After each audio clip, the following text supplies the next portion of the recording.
মুহাম্মদ রাসূলুল্লাহর জায়গায় আসবে তখন জিবরাইল আমিন থেমে যায়। আল্লাহ রাব্বুল আলামিন ডাকতে বলে, জিবরাইল তুমি আযানের মধ্যে কেন থেমে গেলা? জিবরাইল আমিন ডাকতে বলে, আল্লাহ এখানে আদম থেকে শুরু করে দিলাম 2,24,000 মতান্তরে 1,24,000 নবী রাসূল এখানে উপস্থিত। আজকে বাইতুল মুকাদ্দাসে কার নামে আমি আযান দেব? আল্লাহ রাব্বুল আলামিন ডাকতে বলে, ও জিবরাইল আমিন আজকে যার নামে আযান দিবা তিনি হলেন মুহাম্মদুর রাসূলুল্লাহ। চিৎকার দিয়ে বলেন সাল্লাল্লাহু আলাইহি ওয়াসাল্লাম। আল্লাহু আকবার, আল্লাহু আকবার, ইয়া রাসূলুল্লাহ।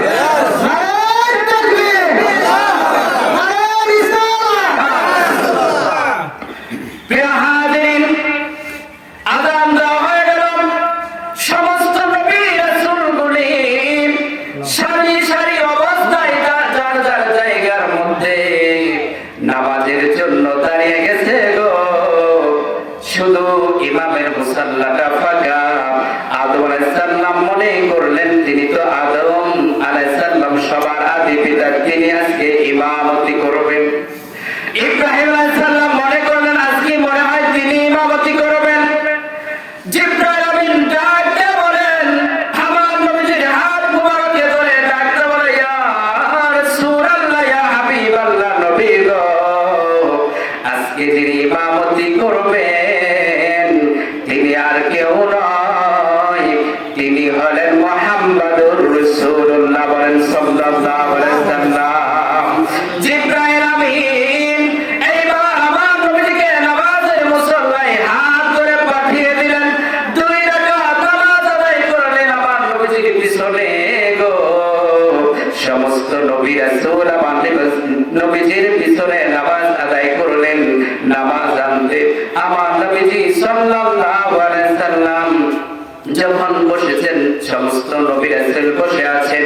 এবার জিবরাইল আমিন ডাকতে বলেন, ইয়া রাসূলুল্লাহ, নবী গো এই নামাজের মধ্য দিয়া আল্লাহ রাব্বুল আলামিন আপনাকে ইমামুল মুরসালিন উপাধি দিয়েছেন। সুবহানাল্লাহ বলে।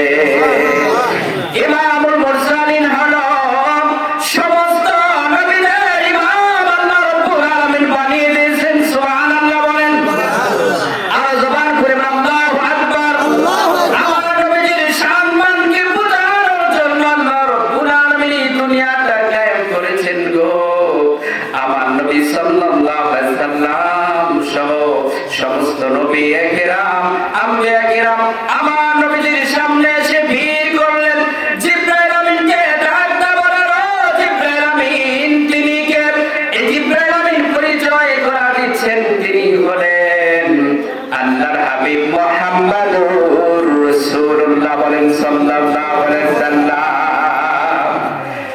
তিনাকে কি আল্লাহ রাব্বুল আলামিন ডেকেছেন? যে উনাকে আল্লাহ রাব্বুল আলামিন ডেকেছেন তার দিদারে নেওয়ার জন্য তিনি পয়গাম পাঠিয়েছেন, তাকে নেওয়ার জন্য এসেছি গো। সেখানে একটা ভাষণ হলো, যার যার প্রশংসা করে ভাষণ দিলেন। কিরকম ভাষণ? সর্বপ্রথম জাতির পিতা হযরতে ইব্রাহিম আলাইহিস সালাম ভাষণ দিয়েছেন। কিরকম করে ভাষণ দিয়েছেন? তিনি সর্বপ্রথম আল্লাহ রাব্বুল আলামিনের প্রশংসা করে তিনি বললেন, তাফসীর ইবনে কাসিরের মধ্যে এসেছে জাতির পিতা হযরতে ইব্রাহিম আলাইহিস সালাম তিনি কি করলেন? ভাষণ দিলেন। এরকম ভাবে আল্লাহর প্রশংসা করলেন। তিনি বললেন, আল্লাহ রাব্বুল আলামিন আমাকে খলিফা হিসাবে মনোনীত করেছেন।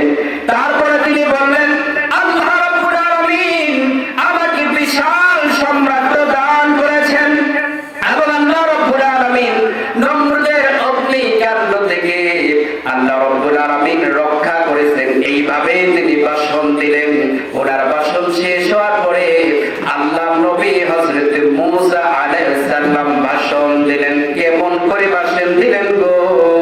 তিনি আল্লাহ রাব্বুল আলামিনের সর্বপ্রথম প্রশংসা করেছেন। তারপর আল্লাহ রাব্বুল আলামিনের ব্যাপারে তিনি বলেন, আল্লাহ রাব্বুল আলামিন আমাকে ফেরাউনকে আমার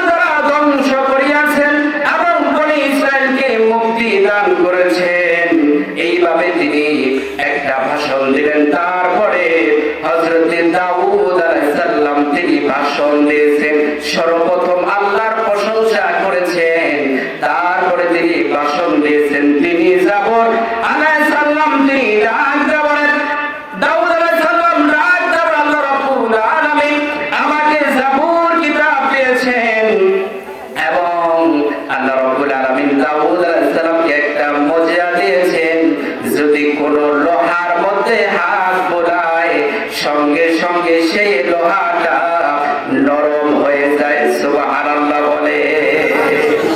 এইভাবে দাউদ আলাইহিস সালাম আল্লাহর প্রশংসা করে তিনি ভাষণ দিলেন। তারপরে সুলাইমান আলাইহিস সালাম আল্লাহর প্রশংসা করে তিনিও ভাষণ দিলেন। কারণ হলো সুলাইমান আলাইহিস সালামকে আল্লাহ রাব্বুল আলামিন দুইটা নিয়ামত দান করেছিলেন। কয়টা নিয়ামত বলেন? দুইটা। একটা হলো জ্ঞান দান করেছিলেন, আরেকটা হলো বিশাল রাজত্বের মালিক আল্লাহ তাআলা করেছিলেন। সুবহানাল্লাহ বলেন। বিশাল রাজত্ব, 18,000 সৃষ্টি মাখলুকাতের ভাষা তিনি বুঝতেন। সুবহানাল্লাহ। আর জবান করে বলেন সুবহানাল্লাহ। আল্লাহর নবী হযরতে সুলাইমান আলাইহিস সালাম এইভাবে ভাষণ দিয়েছেন। তারপরে হযরতে ঈসা আলাইহিস সালাম আল্লাহর প্রশংসা করলেন। আল্লাহর প্রশংসা করে ঈসা আলাইহিস সালাম বললেন, আল্লাহ রাব্বুল আলামিন আমাকে পাঠিয়েছেন, আমাকে পিতা ছাড়া পাঠিয়েছেন। যেমন আদম আলাইহিস সালামকে আল্লাহ রাব্বুল আলামিন পিতা ছাড়া দুনিয়াতে পাঠিয়েছেন, আমাকে রূহের মাধ্যমে কলেমার মাধ্যমে আমাকে পৃথিবীতে পাঠিয়েছেন। সুবহানাল্লাহ বলেন। যার পিতা নাই, যার পিতা নাই, আদম আলাইহিস সালামের পিতা নাই, হযরতে ঈসা আলাইহিস সালামের পিতা নাই। জোরে বলেন ঠিক কিনা? হযরত ঈসা আলাইহিস সালাম আরো আল্লাহর প্রশংসা করলেন। কারণ ঈসা আলাইহিস সালামের মুজিজা হলো তিনি যদি কোনো অন্ধর গায়ে যদি চোখের মধ্যে যদি তিনি আঙ্গুল লাগাতেন সঙ্গে সঙ্গে অন্ধ ভালো হয়ে যেত। সুবহানাল্লাহ বলেন। শুধু তাই নয়, হযরতে ঈসা আলাইহিস সালাম যদি কুষ্ঠ রোগীর হাত গায়ে যদি হাত বোলাতেন সেই কুষ্ঠ রোগীও ভালো হয়ে যেত। যদি কোনো কবরের পাশে গিয়া আল্লাহ নবী ঈসা আলাইহিস সালাম যদি ডাক দিতেন তার নাম ধরে, সেই কবর থেকে মৃত মানুষ জিন্দা হয়ে আল্লাহু আকবার বলে দাঁড়িয়ে যেতেন। সুবহানাল্লাহ বলে। এইভাবে হযরতে ঈসা আলাইহিস সালাম আল্লাহর প্রশংসা করেছেন, ভাষণ দিয়েছেন। এবার পালা এসো আমার নবীজির প্রশংসা। দেখেন তাফসীর ইবনে কাসিরের মধ্যে আমার নবী সাল্লাল্লাহু আলাইহি ওয়াসাল্লাম ডাক দিয়ে বলে, ও পয়গম্বরেরা, ও পয়গম্বরেরা শোনো, তোমরা আল্লাহর প্রশংসা করেছো, এখন আমি আল্লাহ তাআলার প্রশংসা করে বলি গো, আল্লাহ রাব্বুল আলামিন আমাকে রাহমাতাল লিল আলামিন করে পৃথিবীতে পাঠিয়েছেন। সুবহানাল্লাহ বলেন। আরো জবান খুলে বলেন সুবহানাল্লাহ। আল্লাহ রাব্বুল আলামিন আমাকে রাহমাতাল লিল আলামিন করে পাঠিয়েছেন গোটা মানব জাতির জন্য, সুসংবাদদাতা রূপে পাঠিয়েছেন, ভীতি প্রদর্শনকারী রূপে পাঠিয়েছেন। আল্লাহ রাব্বুল আলামিন সূরাতুল ফাতহার মধ্যে বলেন, ইন্না আরসালনাকা শাহিদাও ওয়া মুবাশশিরাও ওয়া নাযীরা।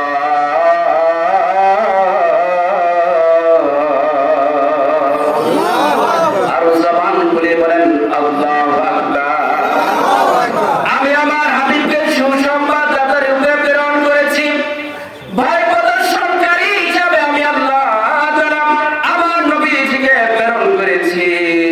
তারপরে আমার নবীজি বলেন, আমার আল্লাহ রাব্বুল আলামিন আমাকে ফুরকান দান করেছেন, যেটা হলো সত্য এবং মিথ্যা পার্থক্যকারী। সেই কিতাবটার নাম হলো আল কোরআন। চিৎকার দেয়া বলেন সুবহানাল্লাহ। আমার নবীজি তারপরে ডাক দেয়া বলেন, যিনি আমার উম্মতকে